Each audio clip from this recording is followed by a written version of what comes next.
ఇప్పుడు కార్తిక్ రెడ్డి గారు చెప్పినట్టు ఎమ్మెల్యేలు కొంతమంది పార్టీని వదిలిపెట్టి పోవచ్చు కాక, కానీ ఎమ్మెల్యే పోయినా అధికార లాలసతో పైరవీల కోసము పదవుల కోసము ఇంకో దానికోసం వారు పోయినా మేము మాత్రం ఉంటాము, పార్టీని వదిలిపెట్టమని చెప్పి నిబద్ధతతో ఉన్న మా గులాబీ అన్నదమ్ములకి మా ఆడబిడ్డలకు హృదయపూర్వకంగా శిరస్సు వంచి నేను ధన్యవాదాలు తెలియజేస్తాను. కష్టాలు అందరికీ వస్తాయి, కష్టాలు మనిషి అనేవాడికి అందరికీ వస్తాయి. గెలుపులు ఓటములు ఎదురు దెబ్బలు ఇవి కొత్త కాదు. 2001 ఏప్రిల్లో కేసీఆర్ గారు పార్టీ పెట్టినప్పుడు ఆనాడు ఆయన వెంబడ కేవలం పిడికెడు మంది ఉండే, కానీ 24 ఏళ్లలో ఈరోజు కేసీఆర్ గారు పెట్టిన పార్టీ ఇంతింతై వట్టుడింతై అన్నట్టు ఆనాడు పెట్టిన ఒక విత్తనం వాళ్ళ మహావృక్షమై వేలాది లక్షలాది మంది నాయకులను కార్యకర్తలను బ్రహ్మాండంగా గ్రామాన ప్రతి పట్టణంలో ప్రతి పల్లెలో అద్భుతంగా విజృంభించి భయంకరంగా ఇవాళ అన్ని చోట్ల కూడా విస్తరించింది. నా విజ్ఞప్తి నా ప్రార్థన మీతో ఒకటే, ఇవాళ కేసీఆర్ గారు అంటే ఒక వ్యక్తి కాదు, టీఆర్ఎస్ అంటే ఒక సామాన్య శక్తి కాదు. కొంతమంది కలలు కంటున్నారు, పిచ్చి కలలు కంటా ఉన్నారు. రేవంత్ రెడ్డి గారు నిన్న మొన్న మాట్లాడుతున్నారు, కేసీఆర్ను ఫినిష్ చేస్తా, బీఆర్ఎస్ను ఫినిష్ చేస్తా. నేను రేవంత్ రెడ్డికి ఒకటే చెప్తా ఉన్నా, కేసీఆర్ను ఫినిష్ చేస్తా అని చెప్పి నీలాగా 24 ఏళ్లలో చాలా మంది ప్రగల్భాలు పలికినారు, పిచ్చి ప్రేలాపనలు చేసినారు. ఇవాళ ఒక్కసారి చరిత్రలోకి తిరిగి తొంగి చూడు, కేసీఆర్ను ఫినిష్ చేస్తా అన్న వాళ్ళు ఎవరన్నా ఇక్కడ ఉన్నారా, ఇంకా వాళ్ళు ఫినిష్ అయినరా ఒక్కసారి చూసుకోమని చెప్పి నేను విజ్ఞప్తి చేస్తా ఉన్నా. కేసీఆర్ అనే వ్యక్తి ఆయన తెలంగాణ రాష్ట్ర ఏర్పాటు కనుక ఆయన నడుం బిగించకపోతే ఇవాళ రేవంత్ రెడ్డి కూర్చున్న తెలంగాణ ముఖ్యమంత్రి అనే కుర్చీ ఇవాళ ఉంటుండేనా ఒక్కసారి ఆలోచించాలని చెప్పి కూడా నేను మిమ్మల్ని కోరుతా ఉన్నాను. ఇవాళ అధికారము పదవులు ఎమ్మెల్యేలు ఎంపీలు ఎమ్మెల్సీలు ఇవన్నీ తాత్కాలికంగా ఉండొచ్చు, రేపు ఉండకపోవచ్చు, కానీ ప్రజల గుండెల్లో స్థానం శాశ్వతం, అది కేసీఆర్ గారికి మాత్రమే సొంతమనే మాట నేను విజ్ఞప్తి చేస్తా ఉన్నాను. ఇవాళ రేవంత్ రెడ్డి గారు ఎందుకంటే ఆయన కొన్ని సాంకేతికపరమైన సమస్యలు ఉన్నాయి, అందుకే ఎత్తైన కుర్చీలో కూర్చుంటున్నాడు, 2 కుర్చీలు వేసుకొని కూర్చుంటున్నాడు. కొన్ని టెక్నికల్ ప్రాబ్లమ్స్ ఉన్నాయి. ఎత్తైన కుర్చీలో కూర్చుంటే పెద్దగా అయిపోవు, నువ్వు ఎత్తైన కుర్చీలో కూర్చోగానే పెద్దోడు అయిపోవు, ప్రజల గుండెల్లో స్థానం సంపాదించుకోవాలి. నువ్వే చెప్తీవి కదా, ఏం చెప్పినావు ఎలక్షన్లకు ముందు, కేసీఆర్ బిచ్చమేసినట్టు 10,000 ఇస్తుండు, నేను 15,000 ఇస్తా. కేసీఆర్ రైతు బంధు అంటే నేను రైతు భరోసా ఇస్తా అంటివి. మరి నేను ఇవాళ అడుగుతున్నా రేవంత్ రెడ్డి, రాష్ట్ర రైతాంగం ఎదురు చూస్తున్నది, 70 లక్షల మంది రైతన్నలు ఎదురు చూస్తా ఉన్నారు. ఎక్కడ పోయింది నీ రైతు భరోసా? నువ్వే అంటివి కదా 10,000 ఏమున్నది, 15,000 ఇస్తా అంటివి. కేసీఆర్ 2 పంటలకు ఇస్తున్నాడు, నేను 3 పంటలకు ఇస్తా అంటివి. మరి ఎక్కడ బాయ్? ఉన్న వానాకాలం ఉన్న రైతు బంధు ఇప్పటికే కొట్టినావు, ఇప్పటివరకు వానాకాలం రైతు బంధే ఖాతాల్లో పడలేదు. రైతన్నలు పాపం మోసపోయినామని ఇప్పుడు అర్థం చేసుకొని ఊరూరా బాధపడతా ఉన్నారు. రుణమాఫీ అంటివి, ఏమంటివి అన్నాడు, రుణమాఫీ చేస్తా. కేసీఆర్ ₹1,00,000 రుణమాఫీ చేస్తే మీరు రుణమాఫీ అయిన వాళ్ళు కూడా బ్యాంకు కురకండి, ఆగమాగం పొండి.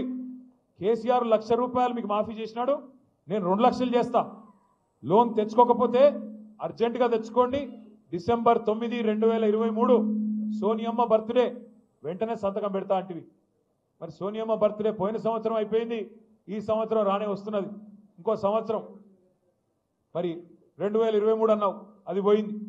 సోనియా గాంధీ గారి బర్త్డే మళ్ళీ వస్తూనే ఉన్నది, ఇంకో వారం రోజుల్లో 10 రోజుల్లో. ఇంతవరకు ఏమైంది రుణమాఫీ అంటే సమాధానం లేదు. అదొకటే కాదు, ఒక సోనియా గాంధీ గారిని మోసం చేయలేదు, రాష్ట్రంలో 70 లక్షల మంది రైతుల్ని మోసం చేయలేదు. మొత్తం ఏ దేవుడు కనబడతా దేవుడి మీద ఒట్టు. యాదగిరి గుట్టకు పోయిండు, యాదాద్రి లక్ష్మీ నరసింహస్వామి మీద ఒట్టన్నాడు. వేములవాడ పోయిండు, రాజరాజేశ్వర స్వామి మీద ఒట్టన్నాడు. భద్రాచలం పోయినాడు, సీతారామస్వామి మీద ఒట్టన్నాడు. అలంపూర్ పోయినాడు, జోగులాంబ తల్లి మీద ఒట్టన్నాడు. ఇక్కడ హైదరాబాద్కి వచ్చి జూబ్లీహిల్స్ పెద్దమ్మ మీద ఒట్టన్నాడు. నిన్ననే దేవుళ్ళందరూ మీటింగ్ పెట్టుకున్నారంట. వీడెక్కడ దొరికిండ్రా నాయన, మనకు ఏడ కనబడతాడ ఒట్లు ఇస్తున్నాడు, ఈడెక్కడ దొరికినాడు నాయన. ఎందుకంటే మనుషులను మోసం చేసే మనుషులను చూసినాం, దేవుళ్ళని మోసం చేసేవాడు మొదటివాడు వీడు. మీరు ఆలోచించండి, నేను చెప్పేది తప్ప ఒప్ప ఆలోచించండి. ఏమన్నావు నువ్వు? 15 ఆగస్టు వరకు మొత్తం రుణమాఫీ. ఇంకా ఆ రోజు ఎగిరెగిరి పడుతుంది. హరీష్ రావు యాడు నువ్వు మూసిలో దుంకు, గంగల దుంకు రాజీనామా చేస్తావా సస్తావా అంటివి. ఇవాళ అడవై మరి నీ రుణమాఫీ. ఆఖరికి పోని హిందూ దేవుళ్ళని మోసం చేసినావు. ఆఖరికి మా జాంగీర్ పీర్ దర్గా కూడా పోయి అక్కడ కూడా ఒట్టు పెడితే సరిగా. జాంగీర్ పీర్ దర్గా పోయి పాపం అక్కడ ఒట్లు పెట్టినాడు. ఒక్కల్ని కాదు అన్ని కుల మెదక్ చర్చిని కూడా ఉంచుకున్నాడా. మెదక్ చర్చిలో యేసుక్రీస్తు కూడా బాధపడుతున్నాడు. వీడెక్కడ దొరికిండ్రా నాయన. అక్కడ పోయి చర్చిలో అక్కడ కూడా ఒట్టు పెట్టినాడు. ఏ దేవుణ్ణి వదలలేదు, ఏ కులాన్ని వదలలేదు, ఏ మతాన్ని వదలలేదు. అంటే ఇంత మోసం అంటే ఇవాళ నేను నిజంగా కూడా హైదరాబాద్ ప్రజలకు మాత్రం మీ చైతన్యానికి మాత్రం జిహెచ్ఎంసీ పరిధిలో నేను శిరస్సు వంచి మీకు పాదాభివందనం చేస్తాను. రాష్ట్ర వ్యాప్తంగానేమో కాంగ్రెస్ పార్టీ మాటలు విని జిల్లాలలో పాపం కొంతమంది మోసపోయినారు. మా తమ్ముళ్ళు, మా అన్నలు, మా అక్కలు, చెల్లెలు కూడా ఫ్రీ బస్సు, తులం బంగారం అంటే కొంతమంది మోసపోయినారు. కానీ హైదరాబాద్ వాళ్ళు మాత్రం మోసపోలేదు. ఎందుకంటే కాంగ్రెస్ను చూసి వీళ్ళ మాటలు తెలుసు కాబట్టి, వీళ్ళ వ్యవహారం తెలుసు కాబట్టి రాజేంద్ర నగర్ కానీ శేర్లింగంపల్లి కానీ మొత్తం 24 నియోజకవర్గాలు ఉంటే జిహెచ్ఎంసీ పరిధిలో ఒక్కటంటే ఒక్క సీటు కూడా కాంగ్రెస్కి ఇవ్వకుండా మీ చైతన్యాన్ని మీరు మాత్రం చూపెట్టినారు. సరే, మనం గెలిపించిన వాళ్ళు అప్పుడప్పుడు మన వాళ్ళు అనుకునే వాళ్ళు మనం మోసం చేయొచ్చు, వాళ్ళు తప్పు చేయొచ్చు. కానీ ఇందాక తమ్ముడు కార్తీక్ చెప్పినట్టు తప్పకుండా పశ్చాత్తాపపడే రోజు, బాధపడే రోజు. పెద్దలు అప్పుడెప్పుడో చెప్పినట్టు రాజకీయాల్లో హత్యలు ఉండవు, ఆత్మహత్యలు మాత్రమే ఉంటాయి. అందుకే మీరు గెలిపించిన మీ ఎమ్మెల్యే గారు ఆత్మహత్య చేసుకున్నాడు తప్ప మీరు తప్పు చేయలేదు. ఆయన పోయినా ఏమి కాదు పార్టీకి అని చెప్పి ఇవాళ పార్టీని మణికొండలో కావచ్చు, నార్సింగిలో కావచ్చు, బండ్లగూడలో కావచ్చు, శంషాబాద్లో కావచ్చు బ్రహ్మాండంగా కాపాడుకుంటూ ఎక్కడికక్కడ అద్భుతంగా నడుపుతున్న పోరాట పటిమని ప్రదర్శిస్తున్న మా నాయకులు మొత్తానికి హృదయపూర్వకంగా ధన్యవాదాలు. నేను మీతో ప్రార్థన, మీ అందరితో ప్రార్థన ఒకటే. నిజంగా కూడా గవర్నమెంట్లో ఉన్నప్పుడు ప్రజలకు సేవ చేసే భాగ్యం ఉంటుంది. ప్రజలని సంక్షేమ కార్యక్రమాల ద్వారా, అభివృద్ధి కార్యక్రమాల ద్వారా చేరుకునే అవకాశం ఉంటుంది. కానీ ప్రతిపక్షంలో ఉన్నప్పుడు నిజంగా ప్రజల పక్షాన కొట్లాడి ప్రజల గుండెల్లో శాశ్వతంగా స్థానం సంపాదించుకునే ఒక అరుదైన అవకాశం ఉంటుంది.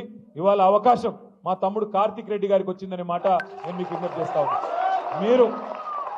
మీరు ఎంత గట్టిగా ప్రజల్లోకి పోతే చాలా సంతోషంగా ఉంది. ఈ మధ్యకాలంలో